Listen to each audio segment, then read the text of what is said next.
Good evening friends, how are you? Fine. आज friends, आज हम लोग कुछ नया करने वाले हैं जिसके बारे में आप सोच भी नहीं सकते हैं।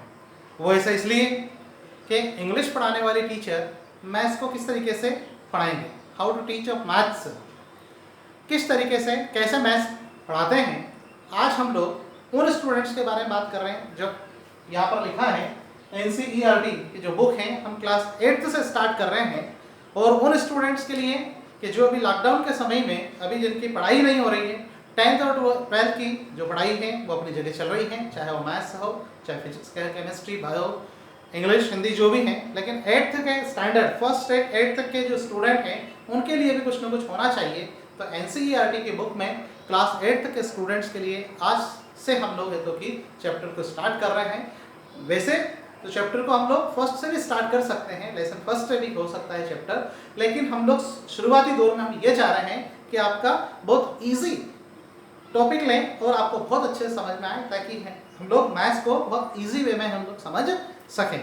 तो ज़्यादा टाइम वेस्ट ना करते हुए, और जो हम लोग का जो चैनल है यूट्यूब पर जाकर स्पोकन इंग्लिश बाय सफलता को आप सर्च करेंगे तो इस टाइप के मैथ्स के वीडियो भी हम लोगों के आते रहेंगे, और बीच बीच में ऐसे इंटरेस्टिंग फैक्ट के द्वारा हम लोग मैथ्स पढ़ाएंगे, और एक मैजिक ट्री भी हम लोग, मैजिक ट्रिक भी आप लोगों को सिखाएंगे। So we will start the chapter number 2।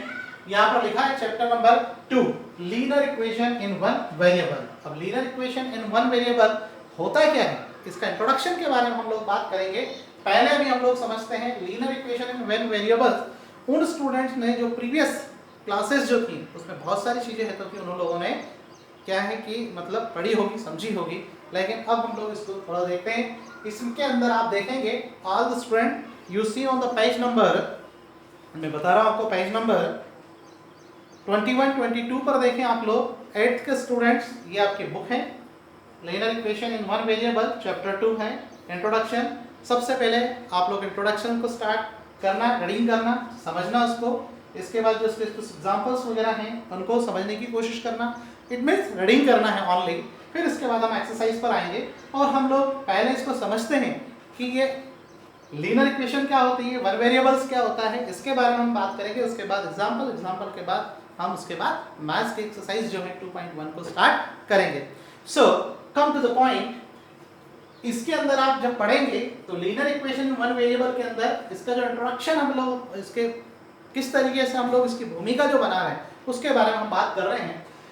Expression and equation. अब एक्सप्रेशन मतलब सोशल एक्सप्रेशन की बात नहीं कर रहा हूं मैं, मैथ्स के अंदर एक्सप्रेशन इट मींस होता है, इसका एग्जांपल अगर हम देखेंगे तो x + 1, here there are two terms, यहाँ पर तो दो टर्म्स दिए गई हैं यहाँ पर, x + 1, एक x है और एक 1 है ना, ये एग्जांपल। फिर इसके बाद इस टाइप से कुछ भी हो सकता है, x + 3 हो सकता है, x + 10 हो सकता है, जस्ट लाइक ऐसे। तो ये हमारा एक्सप्रेशंस कहलाता है। फिर इक्वेशंस के बारे में अगर हम बात करेंगे तो इक्वेशन मींस जहां पर जिसमें इक्वल्स टू का चिन्ह हो। ये जो यहाँ पर आपको दिख रहा है, जैसे इसको देखें हम लोग x + 1, बात करें हम लोग x + 1 = 19, इक्वल टू भी बोलते हैं, इक्वल्स टू भी बोलते हैं, लेकिन हम लोग यहाँ पर x + 1 = 19। इसमें टू पार्ट्स होते हैं, एक होता है LHS और एक होता है RHS। LHS it means left hand side, RHS it means right hand side, इस टाइप से। तो x + 1 = 19, ये होता है आपकी इक्वेशंस। इसमें दो पक्ष होते हैं, इसमें देखें दिस मींस, अब इक्वेशंस किस तरीके की, तो वो देखें आप लोग, this means that the highest power of the variable appearing in the expression is 1। इसका मतलब ये होता है कि जिस इक्वेशन की अधिकतम घात 1 हो, टर्म उसकी जो पावर है वो कितनी होना चाहिए, 1, वो क्या कहलाती है, लीनियर इक्वेशन। फॉर एग्जांपल बात करें हम लोग, देखें स्टूडेंट्स, y + 2 = 5, ये आपकी क्या है, लीनियर इक्वेशन। कैसे, इसका जो y + 2 = 5, y का वेरिएबल जो है इसकी जो अगर हम देखा जाए तो y का जो पावर है उसका क्या है, 1। इस तरीके से 1 जब पावर होगा तो उसके लीनियर इक्वेशन कहलाती है। एक सेंटेंस में अगर बात करें तो वह समीकरण जिसकी अधिकतम घात 1 हो, या मतलब पावर 1 हो, it is called a linear equation. So then अगर इस टाइप का अगर इक्वेशन दिया है x square plus 2x plus 5 equal to 9, तो ये जो है आप लोग की लीनियर इक्वेशन नहीं होगी। Why? Because it has power of 2, मतलब इसकी जो पावर यहाँ पर दी है वो कितनी है यहाँ पर 2, इसलिए तो कि ये आपकी क्या लीनियर इक्वेशन नहीं होगी, रैखिक समीकरण नहीं होगी। रैखिक समीकरण मैं पहले ही बता चुका हूँ आप लोगों को। यहाँ पर लिखा है कि हाईएस्ट पावर, देखें आप लोग, highest power of the variable appearing in the expression is 1, जिसकी हाईएस्ट पावर 1 होगी वही आपका लीनियर इक्वेशन होगा। देन वेरिएबल, सर बार बार हमें कुछ हिंदी मीडियम का स्टूडेंट भी इंग्लिश मीडियम में अपना कोर्स चेंज करते हैं, इंग्लिश मीडियम में जाते हैं तो बहुत सारी उनकी प्रॉब्लम्स आती हैं, तो बहुत लैंग्वेजेस का मैं उपयोग कर रहा हूँ। I am using the both language, Hindi and English. तो वेरिएबल इट मींस चर, हिंदी में इसे चर कहते हैं। तो और अब चर क्या हो सकता है, जैसे x है, y है, z है, a से लेके z तक के जितने भी जो वेरिएबल्स हैं, जितने भी जो चीजें हम लोग अल्फाबेटिकल में लेते हैं वो हमारे क्या कहलाते हैं, वेरिएबल कहलाते हैं। अब सॉल्विंग द इक्वेशन, इस इक्वेशन को हम लोग सॉल्व करेंगे। अब आप कहेंगे कि सर आपने x y z इनको तो बता दिया वेरिएबल, अब अंक अगर है नंबर से तो उनको क्या बोलेंगे, उनको बोलते हैं कांस्टेंट। ये देखें हम लोग एग्जांपल के रूप में, जैसे लिखा 2x - 3 = x + 2, तो 2x में ये वाला क्या है, टर्म है वेरिएबल, जो x वाला है यहाँ भी है, ये भी x, ये क्या कहलाएगा आपका वेरिएबल। अब यहाँ पर -3 और +2 ये जो नंबर्स हैं ये आपके क्या कहलाएंगे, कांस्टेंट कहलाते हैं।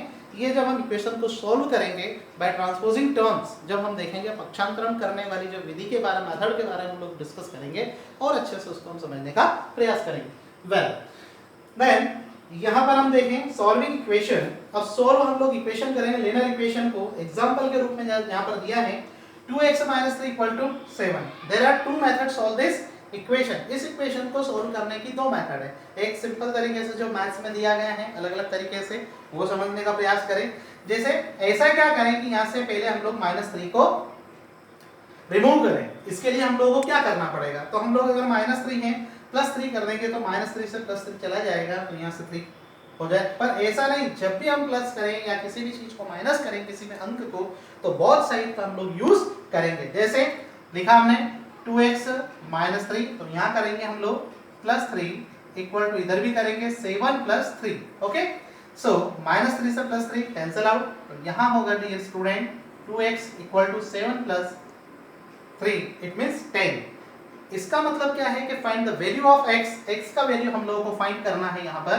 तो अब यहाँ पर देखें हम x इक्वल टू, अब क्या कर सकते हैं हम लोग, यहाँ 2 है यहाँ पर 10 है, तो इधर 2 को हम लोग को रिमूव करने के लिए हम लोग ये करेंगे कि 2x/2, यहाँ से 2 को हम लोग क्या करेंगे, डिवाइड करेंगे, और यहाँ भी 10/2, 2 से 2 कैंसिल आउट, और 2 1 जा 2, 2 5 जा 10, it means x equal to कितना आ गया 5। तो this is the value of x equal to 5। ये एक मेथड ये भी होती है। देन सेकंड मेथड होती है आप लोगों की बाय ट्रांसपोजिंग मेथड। इसका सबसे ज्यादा हम लोग यूज करेंगे, और जितने भी जो एक्सरसाइज हैं जनरली वो इस मेथड के द्वारा होगी। अब बाय ट्रांसपोजिंग मेथड किस तरीके से होगा, इसमें हम एक्सरसाइज में x की वैल्यू, y की वैल्यू, z की वैल्यू किस तरीके से निकालते हैं वो हम इस एक्सरसाइज के पॉइंट ऑफ व्यू से देखेंगे, है ना। तो ध्यान दें आप लोग, इसको सोल्व करें या हम सम्स को सोल्व करें, बात एक ही है। तो अब हम लोग, dear student, better now open your books mathematics, so come to the point and you see on the page number 23 exercise 2.1। सभी 8th के स्टूडेंट्स अपनी बुक्स ओपन करें बेटा, और ये दिया है आप लोगों का पेज नंबर 23 पर देखें आप लोग exercise 2.1। Solve the following equation. Already I have written this question, मैं पहले ही उस क्वेश्चन को लिख चुका हूँ। एक्सरसाइज को देखें आप लोग, जो 2.1 में जो आप लोगों को दी गई है, इसमें यहाँ पर समझाया है किस तरीके से हम लोग करेंगे। ये मेथड थोड़ा लेंथी होता है, बच्चों को समझने में स्टूडेंट्स थोड़ा सा अपने आप को अनकंफर्टेबल फील करते हैं। और ये जो मेथड है बाय ट्रांसपोजिंग मेथड, जो पक्षांतरण जिसे हम बोलते हैं हिंदी में, उस विधि से हम लोग करेंगे, बहुत अच्छा से हमको बढ़िया समझ में आएगा। तो solve the following equation, in equations को आप लोग को सॉल्व करना है। इसके पहले डियर स्टूडेंट मैं बताऊंगा कुछ रूल्स एंड रेगुलेशंस होते हैं मैथ्स के अंदर, जो यहाँ पर देखें। जब भी हम बाय ट्रांसपोजिंग टर्म्स करेंगे, जो प्लस में होगा वो माइनस में होगा, है ना, जो माइनस में है वो प्लस में होगा, जो इनटू में है वो उसे डिवाइड करेंगे या अपॉन करेंगे, ठीक है, और जो डिवाइड में है उसे हम इनटू। ये मतलब बेसिक फंडा है। जब हम बाय ट्रांसपोजिंग टर्म्स जब करेंगे तो इस तरीके से हम इस रूल्स का फॉलो करेंगे जो यहाँ पर दिए हैं। अब इसको नेक्स्ट टाइम और थोड़ा डिटेल में हम लोग समझने का प्रयास करेंगे। सो कम टू द पॉइंट।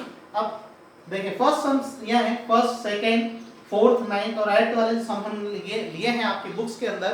तो सभी टाइप्स के तो कि सम्स हम लोग यहाँ पर सॉल्व करेंगे और बाकी रेमने के जो सम हैं वो आप लोगों को सॉल्व करना है। So come to the point. x - 2 = 7, तो वी विल सॉल्व करेंगे।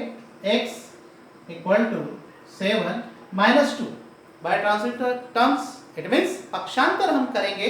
जो नेगेटिव साइन है उधर जाकर के पॉजिटिव साइन होगा। तो 7 - 2 है तो क्या होगा +2। वेरी गुड बेटा, say it properly। see x = 7 + 2 it means 9। तो x का वैल्यू हुआ बेटा x = 9। Very good. Then second sum होगा इसी टाइप से होना है, जैसे 6 = 6 z + 2, इसका वेरिएबल उधर है, नो प्रॉब्लम। ये 6 ऐसा लिखे, +2 है, ये हो जाएगा -2 = z। अगर किसी ने पूछ लिया +2 से -2 कैसा हुआ y, तो आपको बताना बाय ट्रांसपोजिंग टर्म्स, मतलब हम पक्षांतर किया। प्लस का माइनस, माइनस का प्लस, इनटू का डिवाइड, डिवाइड का इनटू, इस टाइप से होना है। 6 - 2, 6 में से 2 को लेस किया मींस 4 = z और z = 4। तो z का वैल्यू कितना आ गया 4। ओके, देन फोर्थ सम्स देखें आप लोग। 3/7 + x = 17/7। How to solve rules के अकॉर्डिंग। तो x = 17/7, देखें ये प्लस है जिसके आगे कोई साइन नहीं होता, पॉजिटिव है, उसको हम ट्रांसफर करेंगे तो -3/7। x = 7 इक्वल है, डिनोमिनेटर आर इक्वल, तो we will take the LCM of 7 and we will divide. हम डिवाइड करेंगे 7 × 7 1 का मल्टीप्लाई अगर हम लोग इसमें 17 में करेंगे तो क्या आ जाएगा 17 17 1 17 माइनस 7 में 7 का 1 का 3 में करा तो 3। इस तरीके से या डायरेक्ट भी आप कर सकते हैं, 17/7 में से 3/7 को भी माइनस कर सकते हैं। वेल x = 17 - 3 इट मींस 14/7, 7 से कैंसिल आउट हो जाएगा, 7 × 7 7 × 14, x = 2। Answer is x = 2। This is value. Then 9th वाला सम देखें आप लोग। 9th वाले सम को देखें आप लोग। पहले 8th वाला देखें आप लोग, पॉइंट में है, पॉइंट का मैंने पहले से ऑलरेडी करके रखा है। 1.6 = y/1.5। It means cross multiplication कर सकते हैं हम लोग। ये 1.5 का मल्टीप्लाई इसमें करेंगे 1.6 में, तो 1.6 × 1.5 = y। 1.6 में 1.5 का मल्टीप्लाई करेंगे। सो आई हैव ऑलरेडी डन, पहले से किया हुआ है, तो आएगा 2.40, y = 2.40 और y = 2.4, जस्ट लाइक। अब इसी तरीके से हम लोग इसको देखेंगे। 7x - 9 = 16, तो 7x वेरिएबल, 7x वाले वेरिएबल को इधर लिया, फिर होना है 16। आप बताएं बेटा -9 से क्या होगा, बहुत बढ़िया, +9। Very nice. Then 7x = 16 + 9 will be 25। Okay, तो x = ये होना है 25, ये इनटू में है तो हो जाएगा डिवाइड। रूल्स इनटू का डिवाइड या अपॉन, तो ये यहाँ पर x इनटू में है तो डिवाइड हो जाएगा। इस टाइप से एक बार चेक कर लें। 7x 16 + 9 by transposing terms, negative sign positive हुआ। 7x = 16 + 9 25, x = 25/7। This is your answer. Okay, then इस तरीके से आप लोग बाकी के जो रिमेनिंग जो सम्स हैं वो आप लोगों को होमवर्क में करना है बेटा। जो आप लोग, there are 12 sums in this exercise and I have to solve this 1 2 3 4 5 sums मैंने सॉल्व किए हैं। बाकी के जो सम्स हैं आप लोग करें, और यदि इसके अंदर अगर आपको कोई प्रॉब्लम आती है, अगर आपकी क्यूरीज हो तो आप कमेंट्स कर कर मुझे बता सकते हैं, तो आप लोग की हमारे द्वारा सारी प्रॉब्लम्स आप लोग की सॉल्व हो जाएगी। इंग्लिश के चैनल में हम लोग मैथ्स भी आप लोगों को पढ़ाएंगे और एक से बढ़िया ट्रिक बताने का प्रयास करेंगे। डियर स्टूडेंट, अभी लॉकडाउन का समय चल रहा है, बिल्कुल आप ना घबराएं, सोशल डिस्टेंसिंग का ध्यान रखें, हैंड वॉश करें, मास्क पहन करके जाएं, जितना ज़्यादा हो सके उतना ज़्यादा हम घर पे ही रहें, सुरक्षित रहें। एक बात और कहना चाहूँगा, 6 से लेके तो 8 तक के जो स्टूडेंट्स हैं, सबसे पहला काम आप ये करें बेटा कि इस लॉकडाउन के टाइम में 2 से लेके 40 तक का टेबल है, तो कि आप लोग बहुत अच्छे से याद कर लें। क्यों? इससे क्या होगा कि मैथ्स आपका बहुत क्विक, बहुत मतलब सटीक होगा आपका। जब भी आपको चाहे प्लस हो, माइनस, इंटू, डिवाइडेशन जो होता है शॉर्ट ट्रिक के द्वारा जरा आप लोग करते हैं तो आपको बहुत उसका बेनिफिट मिलेगा। कई कॉम्पिटिटिव एग्जाम्स वगैरह के अंदर भी आप लोग का टाइम सेव होगा, है ना। तो मैं फिर एक बार चाहूँगा कि 2 से लेकर 40 तक की जो टेबल्स हैं, जितना ज़्यादा हो सके उतना ज़्यादा आप याद करें, उसे बाय हार्ट कर लें और ज़्यादा से ज़्यादा इस चैनल को आप लोग लाइक करें, शेयर्स करें, कमेंट्स करें। एक बार पुनः कहूँगा, यूट्यूब पर जाकर के स्पोकन इंग्लिश बाय सफलता चैनल पर जाएँ और स्पोकन इंग्लिश बाय सफलता को सर्च करें और इस टाइप के वीडियोस वगैरह देखें। Okay, thank you so very much. Okay, best of luck, thank you.